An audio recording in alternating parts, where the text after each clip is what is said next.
10-20,000 രൂപ ചിലവാക്കാൻ പോകുന്ന ഒരു കുഞ്ഞു വീഡിയോയിലേക്ക് സ്വാഗതം.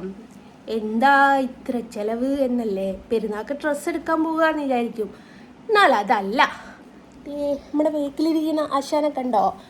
ആശാൻ്റെ എക്യുപ്മെൻറ്റ്സ് മേടിക്കാൻ പോവുകയാണ്. ഷീറ്റ്, ഫ്രെയിം, ആക്രി വിറക്കാൻ പോവുക, അങ്ങനത്തെ കാര്യങ്ങളെല്ലാം. ആക്രി എന്താ വെച്ചാൽ ബോർഡ് എടുക്കാൻ പോകണം. കാർഡ്ബോർഡ് ഉണ്ടല്ലോ, കാർട്ടൂൺ പേപ്പർ, അതൊക്കെ എടുക്കാൻ പോകണം. അപ്പം അതിന് വേണ്ടിയിട്ട് പോവുകയാണ്. എന്തായാലും ഒരു 20,000 രൂപ ഇന്ന് പൊട്ടും ഗായ്സ്. നല്ല എക്സ്പെൻസീവ് ആടോ, പക്ഷേ സന്തോഷമേ ഉള്ളൂ. അപ്പം അങ്ങനെയാണ്. ആദ്യം DTDC പോയിട്ട് ഫോട്ടോ കൊറിയർ ചെയ്യണം. എന്നതിന് ശേഷം വേണം കോഴിക്കോടേക്ക് പോകാൻ, ഓരോരോ കാര്യങ്ങൾ ചെയ്യാൻ വേണ്ടിയിട്ട്. ഓക്കേ, കണ്ണൻകുട്ടിയേ.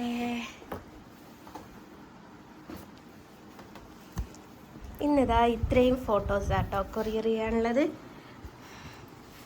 കാർഡ്ബോർഡ് സഞ്ജു തിരിഞ്ഞു. ഇത്രയും ഫോട്ടോ ആണ്.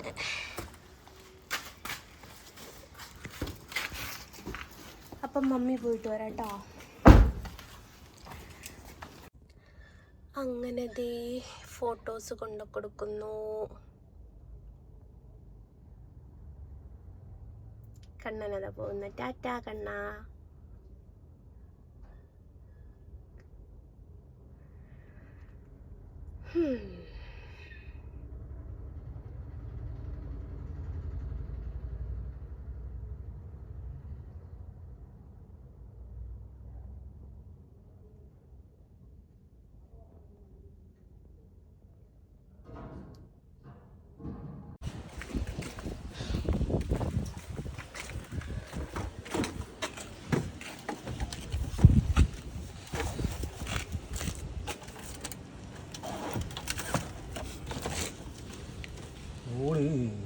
ബോർഡോടെ വെക്കൂ.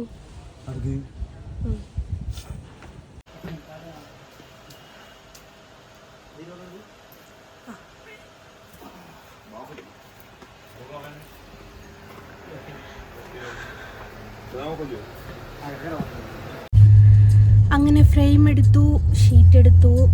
ഇനി കാർഡ്ബോർഡ് എടുക്കാൻ പോകണം. അവിടെ ഉണ്ടാവുമായിരിക്കും, വിളിച്ചു നോക്കിയിട്ടൊന്നുമില്ല. അങ്ങനെയാണ്.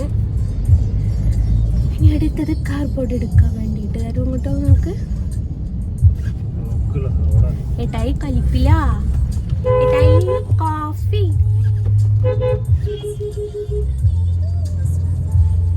നിന്നെ കുറിച്ചൊരു പരാതി ഉണ്ടല്ലോ. നീയും നിന്നെ കുറിച്ച് മാത്രല്ല ഞാനും പിന്നെ വളരെയധികം കൾച്ചറലെസ് ആയിട്ട് സംസാരിക്കുന്നു.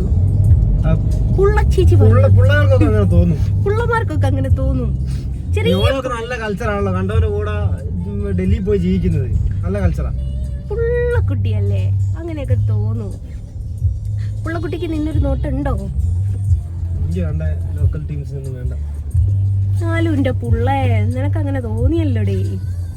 അപ്പൊ പുള്ള ഈ പണ്ട് നമ്മള് ഇത് കേട്ടിട്ടില്ലേ, ആരോ ഈ ചെണ്ട കൊട്ടി രാജാക്കന്മാരുടെ കാലഘട്ടത്തിലെ നാട്ടിലെ ഓരോരോ വിശേഷം അറിയിക്കുന്നത്, അതേമാതിരി എല്ലാ ചാനലിലും കയറി പുള്ളാട്ട് നിരങ്ങുക എന്നെ ഒതുക്കാന്. തന്തക്ക് പറയല്ല, ഡാഡിക്ക് പറ. കൊറേ ആൾക്കാർ കടത്തി കുത്തിരിക്കാം. പിള്ളേ ഒരു കാര്യം പറഞ്ഞേക്ക, സ്വന്തം കാര്യം നോക്കി ജീവിക്കാൻ നോക്ക്.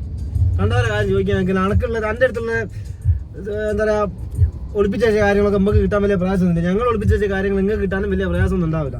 എന്നോട് ശത്രുള്ള ആൾക്കാർ ഞങ്ങളോട് ശത്രുള്ള ആൾക്കാരൊക്കെ ഉണ്ടാവും. അതുകൊണ്ട് സൂക്ഷിച്ചും കണ്ടു കളിച്ചോ, സൂക്ഷിച്ചാ ദുഃഖിക്കണ്ട കേട്ടോ പിള്ളേ. എനിക്ക് ഒരു രോമവും പറിക്കാനും പേടിക്കാനുമില്ല, അതുകൊണ്ട് എനിക്ക് ഒരു കുഴപ്പമില്ല. അപ്പൊ സന്തോഷായില്ലേ? പുള്ളനെ തന്തയുടെ പേര് പുള്ളന്നാ ആയിരിക്കാം. അപ്പൊ അങ്ങനെയാണ്. ടാറ്റാ. എവിടുന്നാണ് മക്കളെ കാർഡ്ബോർഡ് എടുക്കാറ്? ആക്രി ഷോപ്പാട്ടോ, വലിയൊരു ഗോഡൗണാ.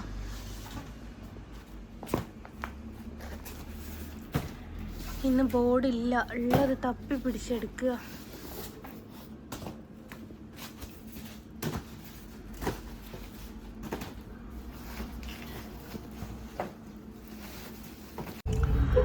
പൊയിൽക്കാവില് ഫേമസ് ആയിട്ടുള്ള ഒരു ദേവീ ക്ഷേത്രം ഉണ്ട് കേട്ടോ. അപ്പം അവിടെ ഉത്സവമാണ്. ഈ ഉത്സവത്തിൻ്റെ ഇത് ഫേമസ് ആവാനുള്ള കാരണം എന്താണെന്നറിയാം, ഇവിടുത്തെ വെടിക്കെട്ടായിരുന്നേ. കാര്യം എന്താ വെച്ചാൽ റെയിൽവേ പാളത്തിൻ്റെ തൊട്ടടുത്തായിട്ടാണ് അമ്പലമുള്ളത്. അപ്പോൾ ഈ അമ്പലം വെടിക്കെട്ടിൻ്റെ സാധനം അങ്ങോട്ട് കാണില്ല, ആ സൈഡിലായിട്ടാണ് വെടിക്കെട്ടുണ്ടാവുക. ഇവിടെയാണ് റെയിൽവേ സ്റ്റേഷൻ. അപ്പം വെടിക്കെട്ട് കാണാൻ വേണ്ടിയിട്ട് റെയിൽവേ പാളത്തിൻ്റെ മുകളിൽ കയറി നിൽക്കും. അങ്ങനെ ആക്സിഡൻ്റ് ആയിട്ട് കുറേ വർഷങ്ങൾ ഈ പറഞ്ഞതിൻ്റെ ആൾക്കാർ മരിച്ചിട്ടുണ്ട്. അതിന് ശേഷം ഭയങ്കര സ്ട്രിക്റ്റ് ആണ് ഇതാട്ടോ ദേവീക്ഷേത്രം. ഇതാണ് മക്കളുടെ സ്കൂളിൻ്റെ തൊട്ടടുത്തായിട്ട് വരും. അങ്ങനെ വെടിക്കെട്ടിനാള് മരിച്ച അങ്ങനെ ഫേമസ് ആയതാട്ടോ. വാർത്തകളിലൊക്കെ നിറഞ്ഞു നിന്ന ഒരമ്പലമാണ്. അങ്ങനെ തിരിച്ചതാ വീട്ടിലെത്തി. സാധനങ്ങളൊക്കെ ഇറക്കുകയാണ്. മോനിത് മേലോട്ട് എടുത്തേക്കണേ.